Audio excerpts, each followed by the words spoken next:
दोस्तों, नौकरी घोटाले और कानून व्यवस्था को लेकर के बीजेपी ने काफी हंगामा किया है और विधानसभा कल तक के लिए स्थगित कर दी गई। आखिर क्या है पूरा मामला? आखिर क्या बिहार में नौकरी घोटाला वाकई में हुआ है? क्या बिहार में कानून व्यवस्था बेकार है? इसी मुद्दा पर आज के इस वीडियो में चर्चा करेंगे कि आखिर नीतीश कुमार की सरकार में किस तरह की व्यवस्था बनी हुई है और नौकरी व्यवस्था किस प्रकार की है, कैसे इसमें घोटाला हुआ है और हमारे देश की कानून व्यवस्था क्या है, इसे समझने का प्रयास करते हैं। सबसे पहले आपको बता दें कि गृह मंत्री अमित शाह जी मुजफ्फरपुर में अपनी रैली को संबोधित किए थे और उस वक्त उन्होंने बिहार सरकार पर निशाना साधा। उसने बिहार सरकार के उन तमाम कमियों को दिखाने का प्रयास किया जो बिहार सरकार ने लगातार किया है। आपको यही लग रहा होगा कि बिहार सरकार ने जो नौकरियां दी है, इस नौकरियां को देने के बाद बिहार सरकार ने तमाम लोगों को रोजगार दे दिया है। तो आपको पता होना चाहिए कि एजुकेटेड लोगों को, जो पढ़े लिखे लोग थे, उनको तो कुछ रोजगार दे दिए, वो भी उस वक्त में दिए हैं जब इलेक्शन नज़दीक आ चुका है, जिससे कि हमें उसी बहाने वोट मिल सके।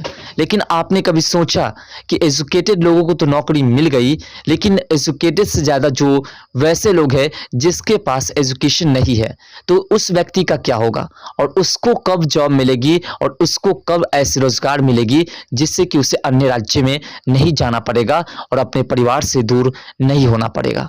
इसके बारे में आपने नहीं सोचा। उसके लिए सरकार आखिर कब सोचेगी? तो इन तमाम मुद्दों को लेकर के आज बीजेपी ने बिहार सरकार पर निशाना साधा है। केंद्रीय गृह मंत्री अमित शाह ने बिहार विधानमंडल के शीतलकालीन सत्र से एक दिन पहले मुजफ्फरपुर में सभा के दौरान इसके आंकड़े पर सवाल उठाया था। संभव है कि मंगलवार को सरकार ऐसे सारे सवालों का जवाब शीतल सत्र के दूसरे दिन यानी कि आज के दिन दे देंगे। आज मंगलवार के दिन ये तमाम प्रश्नों का उत्तर भी दे देंगे और इस तरह की घटना बिहार में आज ही नहीं बल्कि हर एक दिन घटते आए हैं। बिहार में कभी भी रोजगार को उस हिसाब से नहीं देखा गया है जिस हिसाब से देखना चाहिए। रोजगार एक अहम मुद्दा है और भले ही रोजगार का हवाला दे करके बिहार में आरजेडी और जदयू अपनी सरकार बना लेती है, लेकिन आपने कभी सोचा कि बिहार में अगर 1 लाख 2 लाख नौकरियां दे देते हैं तो उससे बिहार वासियों का कल्याण नहीं होने वाला है। उसमें तो उन्हीं लोगों को नौकरी होगी जिनकी पहुंच होगी, जिनके पास पैसे होंगे और जिनके पास क्वालिफिकेशन होगी। और लेकिन जिसके पास पैसे ना है और ना ही उसके पास विशेष क्वालिफिकेशन है और ना ही उसके पास कोई पहुंच है, तो उस व्यक्ति का क्या होगा? तो बिहार विधानमंडल में जो सोमवार के दिन मुख्यमंत्री नीतीश कुमार विधानसभा पहुंचे और विधानसभा के अध्यक्ष ने उनका स्वागत किया।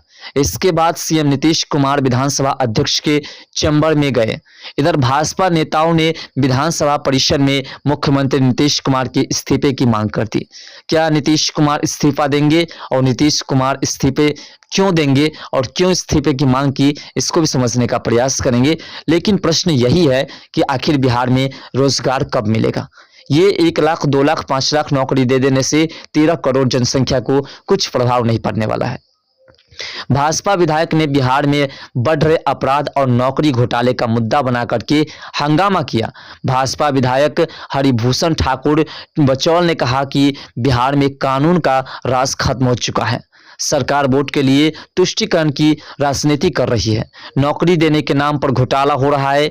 सीएम नीतीश कुमार को इस्तीफा दे देनी चाहिए। इधर की बात करें, विधानसभा की कार्यवाही शुरू होने पर स्पीकर ने कार्यमंत्र समिति का गठन किया और विधानसभा अध्यक्ष ने जो कार्य मंत्रालय थे उनकी समिति की बैठक बुलाई और इधर विधानसभा की कार्यवाही को मंगलवार यानी कि आज के दिन सुबह 11 बजे तक के लिए स्थगित कर दिया और प्रश्न यही किया कि आखिर बिहार में इस तरह की जो नौकरी घोटाले हो रहे हैं, इससे पहले भी आपको पता होगा कि जब रेलवे में नौकरी दी गई थी लालू प्रसाद के सेशन में, जब लालू प्रसाद जी उस वक्त रेल मंत्री थे, तो उस वक्त भी नौकरी के बदले में जमीन लिखाया गया था।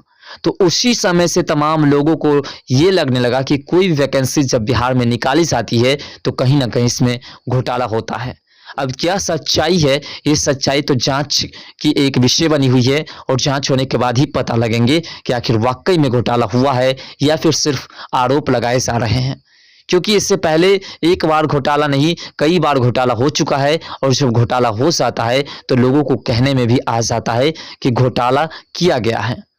अब देखिए, इसमें हमारा पर्सनल ओपिनियन नहीं है, इसमें जिस प्रकार से आरोप लगा रहे हैं, अगर जिस प्रकार से पहले घटना घटी है, पहले नौकरी के बदले में जमीन लिखाया गया है, अगर ऐसी घटना इस बार भी घटी होगी, नौकरी में अगर घोटाला हुआ होगा, तो फिर इसमें जांच होनी चाहिए और जांच करके पता लगानी चाहिए कि क्या वाकई में घोटाला हुआ है या फिर जो आरोप लगा रहे हैं वो आरोप लगाने वाले व्यक्ति झूठे हैं। ऐसा भी हो सकता है, लेकिन प्रश्न यही उठता है कि क्या वाकई में ये जो प्रक्रिया है इससे तमाम लोगों को रोजगार मिल गई? गरीब लोग जिनके पास पैसे नहीं है, जिनकी एजुकेशन पावर मजबूत नहीं है और जिनकी पहुंच नहीं है, उनका क्या होगा? तो बिहार की राजनीति में यह सप्ताह इसी सत्र के हंगामे को समर्पित होगा। 5 दिवसीय सत्र के पहले दिन सोमवार को औपचारिकताओं के साथ हंगामा संभव है। असल हंगामा मंगलवार यानी आज के दिन को होने की आशंका है, जब बिहार की महागठबंधन सरकार अपनी घोषणा के अनुसार बिहार में जाति आधारित जनगणना की पूरी रिपोर्ट्स सदन में पेश करेगी और जातीय जनगणना की रिपोर्ट जारी किए जाते समय ही मुख्यमंत्री नीतीश कुमार ने कहा था कि आर्थिक सर्वे के साथ जातीय गणना की रिपोर्ट्स को विधानमंडल के पटल पर रखा जाएगा। सत्र से एक दिन पहले बिहार आए केंद्रीय गृह मंत्री अमित शाह ने इस रिपोर्ट्स को गुमराह करने वाला बताया था। उन्होंने कहा था कि लालू प्रसाद के दबाव में सीएम नीतीश कुमार ने इस सर्वे में यादवों और मुसलमानों की संख्या ज्यादा दिखाई है।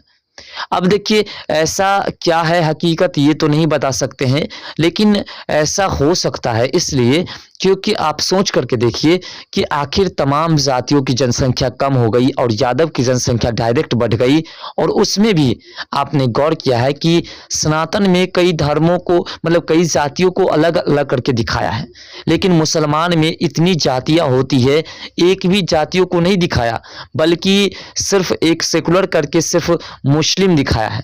तो उस प्रकार से सनातन में भी यादव और तमाम जो है वो पासवान हो या फिर कुर्मी हो, जो भी हो, उसको न दिखा करके अगर डायरेक्ट ये दिखाया जाता कि सनातन धर्म के लोग इतनी है, तो शायद किसी को दिक्कत नहीं होती और सभी खुश होते।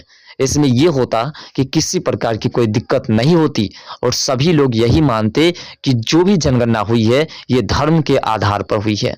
लेकिन धर्म के आधार पर करने के बावजूद भी मुसलमान में जितनी जातियां उसे नहीं दिखाया गया और सनातन में हर एक जाति को दिखाया गया है, जिससे कि जाति के आधार पर हमें वोट मिल सके। तो ये प्रश्न का विषय है और इसीलिए इस पर प्रश्न किया गया है। और जो नौकरी घोटाले हैं और जिस प्रकार से इस पर आरोप लग रहे हैं नीतीश कुमार और तेजस्वी यादव पर, हो सकता है तो नीतीश कुमार को इस्तीफा देनी पड़ सकती है और इसीलिए इस्तीफे की मांग की जा रही है। अब देखिए, इस्तीफा देते हैं या नहीं देते हैं ये तो उस वक्त देखा जाएगा जब सदन में पूरी बहसबाजी होगी और नीतीश कुमार से जब प्रश्न किए जाएंगे कि आखिर जाति जनगणना किस आधार पर की गई है, जातीय जनगणना में घोटाला हुआ है नहीं हुआ है, जातीय जनगणना में किसकी जनसंख्या अधिक दिखाई गई है या नहीं दिखाई गई है। और दूसरी बात है, नौकरी में जो घोटाला है जैसा कि आरोप लगाया जा रहा है, तो क्या वाकई में नौकरी में घोटाला हुआ है या फिर नहीं हुआ है? अगर हुआ है तो फिर नीतीश कुमार को इस्तीफा देना पड़ेगा और दे देना चाहिए। फिलहाल आपका क्या विचार है कि क्या नीतीश कुमार ने इस नौकरी में घोटाले किए हैं? क्या जातीय जनगणना में किसी विशेष जाति को दिखाने का प्रयास किया है? कमेंट सेक्शन में अपना राय जरूर दीजिएगा। तो मिलते हैं नेक्स्ट वीडियो के साथ, तब तक के लिए बाय। जय हिंद, जय भारत, जय मिथिला, जय सनातन।